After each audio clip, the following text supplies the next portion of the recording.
Catus Maximus here. This time with what I think is a little bit overpriced, the Duralast 56-006.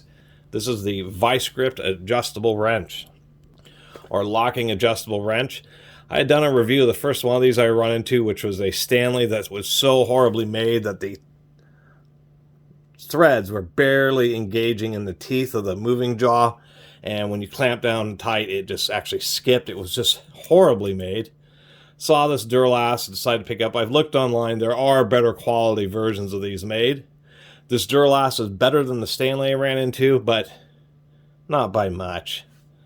This Duralast still is terrible. I mean, we don't have very well finished jaws, tons of jaw play, not very evenly broached. We can see that it's particularly non-symmetric down here. But nonetheless, how these work is that on the back of the wheel there's this little cam, a vice grip cam. You can see how that cam pushes in. So the deal with these, and I will give Duralast credit because they did at least serrate the jaws. After you use these, those serrations will get wear down. But the big deal about these is you can put them on a fastener. You tighten it up like a normal adjustable wrench with the handle open, and it just needs then you clank the handle closed. And that takes the threaded wheel, the thumb wheel, and forces it forward a little bit, which is what is surprising. See, these are straight threads. Good quality adjustable wrenches have buttress threads, where they're flat on one side and they have a taper on the back side, so they're extra thick. You would think that they would do that on these wrenches because it'd be particularly important, but I keep finding cheap ones, even though these are 23 bucks on the shelf for Chinese. Anyway, the big deal is, nonetheless, it locks the jaw. So now they are locked onto a fastener, and it actually makes them, it's a distinct advantage in a couple different ways. One, if you have a nut on a threaded rod, you can lock these on, then you can just swing these around and not have to worry about them falling off. That's a big deal. The second thing is is that even though they're only gripping on two sides, when you lock them on that tight, they get a really good grip. And yeah, you can use these to break fasteners, and a lot of times you'll get away with it simply because of the huge amount of holding force that you're getting with these things. So anyway, just wanted to do a little review of these Duralast ones, which are particularly cheesy, but they are one of these that you can find in a store. They are printed, double molded even, guaranteed for life.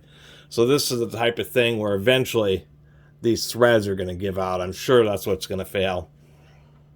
Maybe if you're really standing on it, since the metal's so thin here, since they're not particularly well made, that you may have an issue with this portion splaying out when you put a bunch of torque on it. Another likely failure point is probably going to be this rivet right here, or maybe this rivet here if you put a lot of force. So, try to lube those rivet points. I will say that it does have at least a somewhat comfortable overmolded handle. It's slip-on, but they've run a fastener through to hold this lower portion here. And the heads of that fastener actually act, as you can see, retention, so that at least the handle won't slide off. So I'll have to give them some credit there. Anyway, had some people ask about these types of tools. There's even a big weird gap right here, which I don't understand. Don't really see that in quality adjustable wrenches. So these are terrible, but you can get them from AutoZone, and at least the one thing about it is, as long as you save your receipt, or buy them with a credit card, that you do have a lifetime guarantee. So if they do fail on you, you just take them back and get a replacement set. And they are better than the Stanleys. And but the Stanleys are just so poorly made that they were basically unusable, which was the sad thing is these Duralast are poorly made, but at least good enough to be an actual real tool.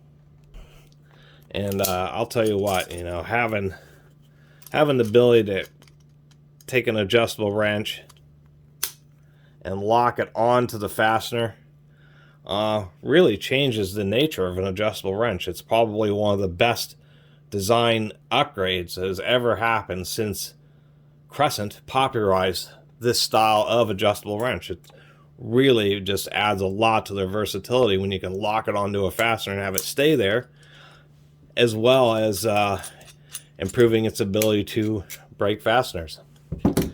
Anyway, really appreciate everybody who's been watching and subscribing, and if you haven't subscribed, please do. Till next time, Catus Maximus out.